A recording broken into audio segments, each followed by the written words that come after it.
지금 이 순간 현재 시장에서 가장 핫한 이슈를 국내 최고 전문가를 모셔 살펴보는 엠스타그램 시간입니다. 엠스타그램 정말 있는 계정이니까요. 지금 바로 팔로우 눌러주세요.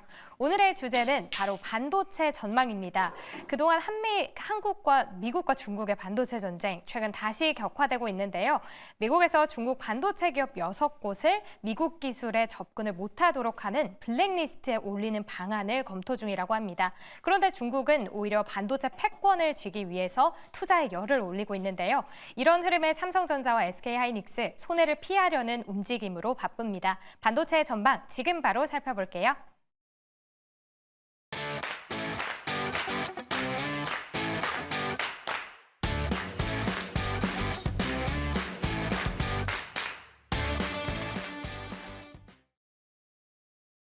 급변하는 시장의 핫 이슈를 집중 분석하고 이에 대한 투자 전략까지 세워보는 시간입니다. 엠스타그램 코너인데요.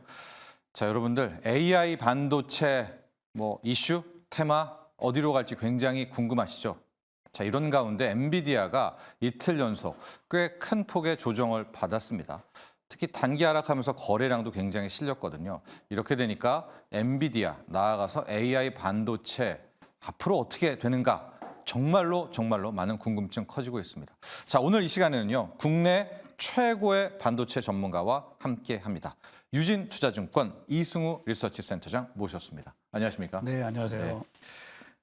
엔비디아 어디 가실 때마다 다 엔비디아 얘기뿐이죠. 그렇죠. 네, 거의 이제는 엔비디아만 하셔도 주르륵 나올 것 같은데 일단 이틀 연속 하락은 했습니다. 당장 또 오늘 어떻게 될지는 모르겠고요. 그런데 첫날 떨어질 때 보면 거래도 많이 실렸었고 또 이렇게 되니까 요즘에 엔비디아 H100 기다리는데 옛날은 11개월 기다리는데 요즘 3개월, 4개월만 기다리면 된다. 또 안 좋은 뉴스들 나오고는 있는데요. 네.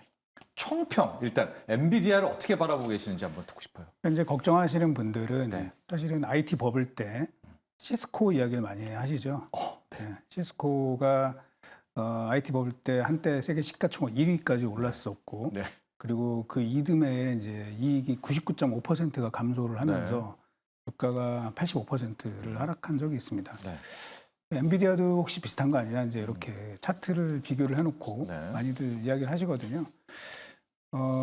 겉으로 보는 차트만 보면 좀 비슷해 보이기는 하는데 숫자를 말씀을 드리면 당시에 시스코는 4년 동안 왜 4년이냐면 이제 엔비디아도 사실은 코로나 이후부터 본격적으로 많이 올랐기 때문에 코로나 2020년부터 이제 지금까지 그 기간이랑 비교를 해서 보면은 당시에 시스코가 그 주가가 28.8배 올랐습니다. 4년 동안.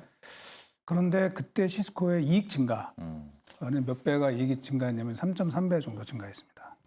그래서 그러니까 사실은 이익 증가가 받쳐주지 못한 거죠. 그래서 PER이 200배가 넘었었죠. 근데 지금 이제 엔비디아는 같은 기간 동안 비교를 해보면 일단 그래프상으로는 비슷해 보이지만 사실은 상승폭은 14.7배 정도 고점까지 그 정도 되고요. 대신에 이익 증가가 17배 정도 됩니다.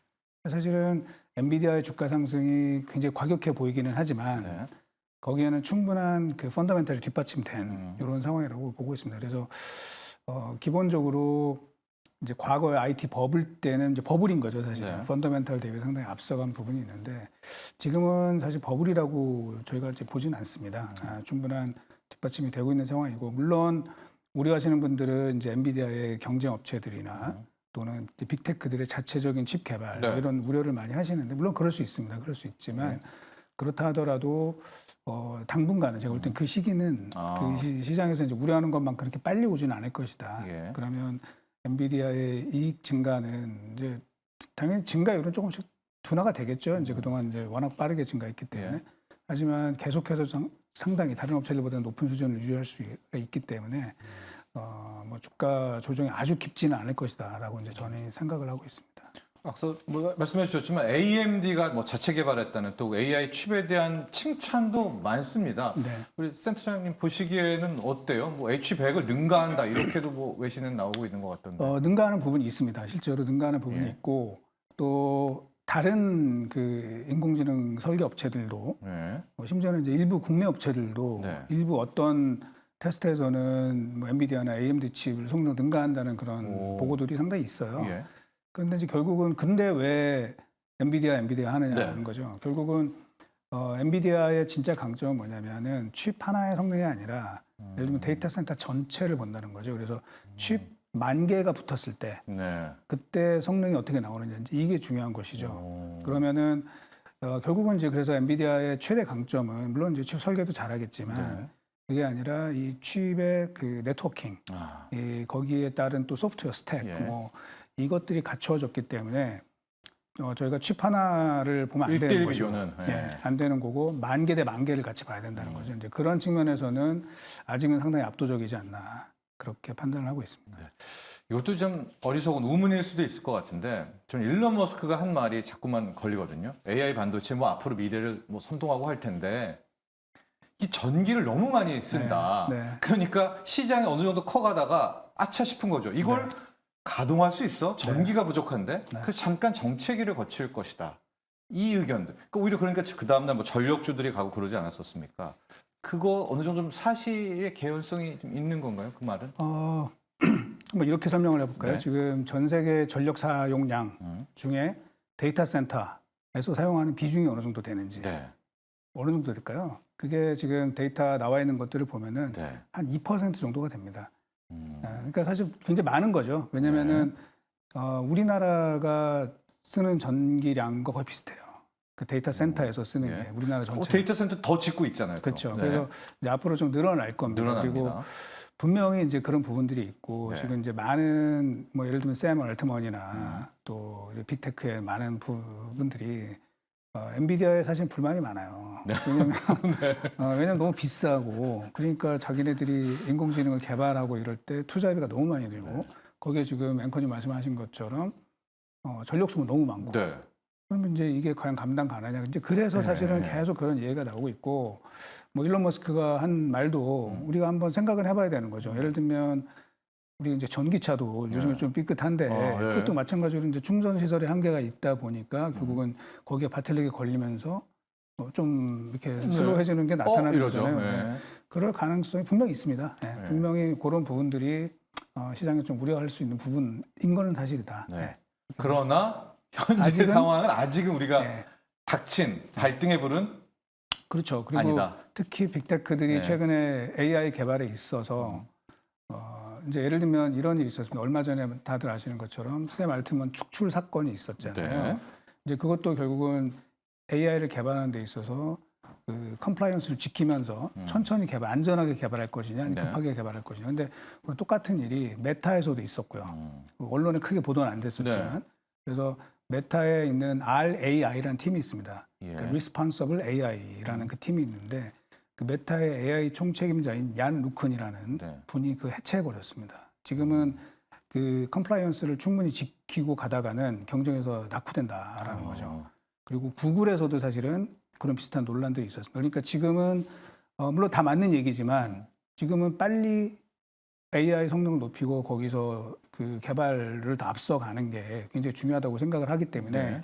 엔비디아에 관련된 그런 여러 가지 불만들이 있음에도 불구하고 뭐 칩을 달라고 줄을 서 있는 그 뭐 정말 흔히 말하는 이제 줄을 서시오 이제 이런 예. 식으로 흘러가고 있기 때문에 엔비디아가 엄청나게 지금 이익을 많이 보고 있는 상황이 되는 거죠. 그러니까 우려는 있으나 아직은 뭐 짱짱하다 이런 의견이신데 자연스럽게 SK 하이닉스로 넘어가야 될 것 같아요. 네. 그렇다면 HBEC의 필수인 HBM을 만드는 하이닉스 뭐 여기까지도 잘 올라왔습니다만 네. 여기에서 또 어떻게 하지? 또 한 번에 투자자들은 늘 의문이 있잖아요. 네. 16만 5천 원? 여기에 더 비중을 실어 말어?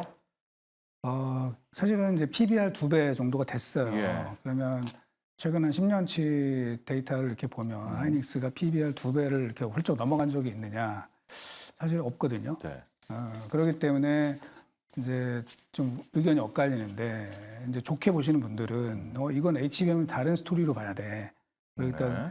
약간 주문형 반도체고 이러다 보니까 넘어갈 수 있어 이렇게 보시는 분들이 있지만 그거는 이제 사실은 왜 그렇게 될 수 있다라고 보냐면은 아직 삼성이 생각보다 잘 못하기 때문인 네. 거죠. 네. 그래서 사실은 하이닉스의 주가는 저희도 뭐 당연히 매수 의견이고 좋기는 한데 삼성전자가 어느 정도 성과를 내는지에 달려 있습니다.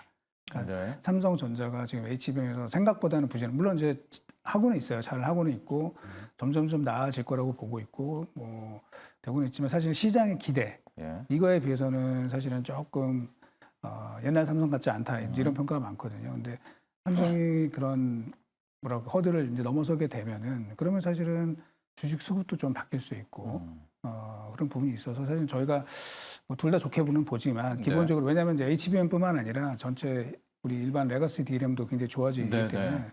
좋아집니다. 그런데 그런 측면에서는 사실은 뭐 일부에서 얘기하는 뭐 25만 원, 26만 이거는 저는 뭐 조금 만만치 않지 않나. 20만 닉스는 어때요?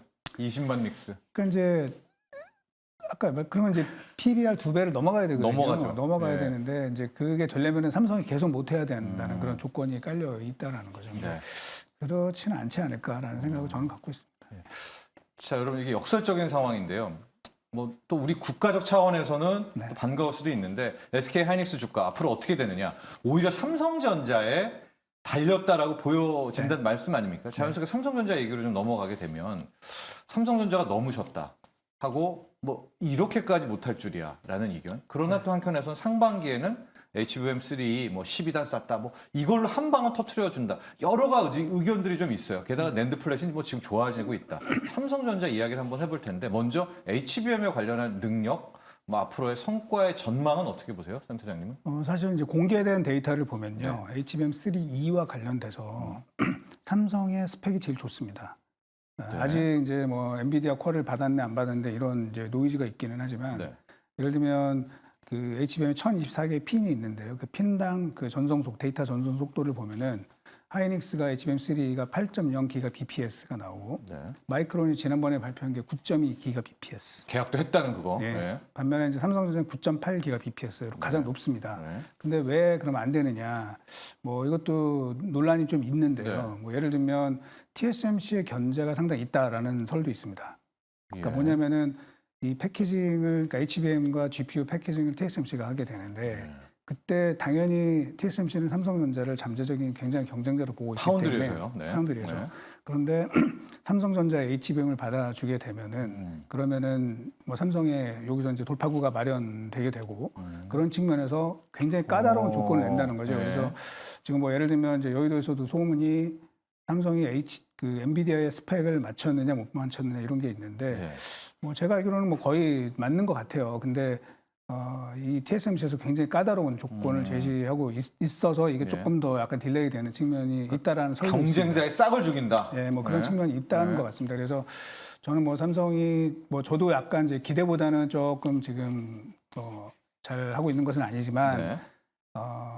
뭐 곧 돌파구를 마련하지 않을까 그렇게 좀 기대를 하고 있습니다. 예. 그러면 상반기에는 오히려 이제 하이닉스와 삼성전자 이렇게 끌고 가다가 삼성전자 쪽에 조금 더 비중을 이렇게 투자 전략으로 뭐 제언을 해주신다면 싫고 가보는 것도 하나의 대안이 네, 될 수 있을까요? 저는 그렇게 말씀을 드리고 있어요. 그래서 대형주 중에서 물론 뭐 여의도의 그 대다수 의견은 하이닉스의 지금 우세승이긴 한데 네.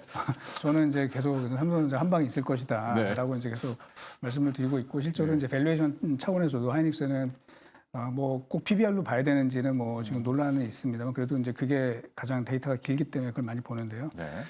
그런 측면에서 조금 이제 힘에 붙일 수 있다라고 보고 있고 삼성은 지금 HBM 요 이슈 그다음에 파운드리에서도 조금 부진한 이슈 이런 것들이 좀 해결이 되면 네. 그러면 사실은 좀 레벨업 할 수 있는 그 펀더멘탈은 갖추고 있다라고 보고 있습니다. 일종의 물꼬를 트는 거네요. 만약에 3 익스텐션, 뭐 3E 관련해가지고 호재 하나만 나오면 밑에 있는 지금 뭐 온디바이스 AI, CXL 뭐 이런 것도 확 받고 한번 삼성 군단으로 한번 끌고 갈 수 있을까요? 뭐 소부장까지. 이거 뭐 방향은 맞는데요. 네. 이제 저는 이제 사실 이제 CXL 이야기를 많이들 하시는데 네. 같이 해주세요. 예. 저는 이제 CXL 물론 이제 당연히 기대는 가질 수 있습니다만 네. 주가는 움직일 수 있습니다만 이제 진짜 CXL 시장은 저는 한 2027년 정도를 보고 있어요. 왜냐하면 네. 실제로 CXL은 뭐 반도체 업체 한두 군데가 뭐 이걸 드라이브 한다고 만들어지는 시장이 아니고 데이터 센터의 구조 자체가 바뀌어야 되거든요. 그리고 그렇게 되기 위해서는 CXL 2.0 가지고는 이게 불가능하고 CXR 3.0 버전이 나와야 가능할 것 같고요. 그 시기가 2026년도 말이 될 것 같습니다. 말이 될 것 같기 때문에 이제 지금 뭐 많이들 이야기들을 하시고 저한테 질문도 많이 하시는데 물론 주가는 오르고. 올라갈 수 있다. 네네. 그러나 그게 펀더멘탈리 반영되는 거는 조금 더 시간이 걸릴 것이다. 그래서 지금은 역시 GPU랑 HBM이 시장의 가장 중요한 변수가 아닐까 그렇게 생각을 합니다. 기술 표준이니까 네. 적어도 CXR은 3.0 시대까지 가봐야 네. 누가 뭐 어떻게 됐는지에 뭐 방향이 결정난다. 자, 끝으로요. 미중 반도체 전쟁 이야기를 해야 될 것 같은데 양회 끝났을 때 여러분들 뭐 경기 부양책 별거 없다 뭐 이렇게 얘기했지만 한켠에서 보면 AI 첨단 산업 쪽은 중국이 정말 어마어마한 좀 야망을 드러내지 않았었습니까? 그러니까 우리 입장에서는 와, 저 정도였으면 미국이 더 빨리 중국 좀 압박해 줬으면 그런 생각도 좀 드는데 향후 중국의 반도체 위주로 좀 설명을 해 주시죠. 어떻습니까? 저력이. 일단 하나만 말씀을 드리면은 원래 중국의 그 가장 유명한 반도체 업체 그러면 이제 보통 SMIC를 많이 말씀들을 하시죠. 그런데 이제 지금 양해 이후에 중국의 반도체 부문의 시가총액 1위가 바뀌었습니다. 하이곤이라는 하이곤. 네, 그러니까 슈퍼컴퓨터용 CPU를 만드는 회사예요. 많이 알려져 있지는 않고 실제 뭐 반도체 매출이 그렇게 많지도 않지만 결국은 지금 말씀하신 그런 AI 뭐 이런 쪽과 관련돼 가지고 거기가 SMIC를 제치고 중국 내 반도체 시가총액 1등에 올랐습니다. 그러니까 중국으로서는 지금 이 컴퓨팅, 이 국가 컴퓨팅 능력을 빨리 올리는 게 굉장히 중요한 과제거든요. 그런데 사실 그 미국의 압박이 지금 상당히 오랫동안 되면서 지금 사실은 굉장히 많이 뒤처지기 시작을 했습니다. 참고로 말씀을 드리면 2017년도만 하더라도 미국과 중국의 이 컴퓨팅 이 능력 이거를 비교를 해보면 중국이 미국보다 30% 우위에 있었습니다. 2017년도에. 그런데 이제 어떻습니까? 뭐 시간이 저희가 다 돼서 중국의 상황, 잠재력 일단은 평가를 짧게 해주신다면 짧게 해준다면 이제 지금 그 미국의 압박 강도가 점점 강해지고 있기 때문에 중국으로서는 굉장히 힘든 시간을 계속 겪을 수밖에 없다라고 보고 있습니다. 기대는 하겠지만. 좀 더 시간이 걸릴 것이다. 이렇게 정리를 하도록 하겠습니다. 자, 오늘 함께해 주셔서 감사합니다.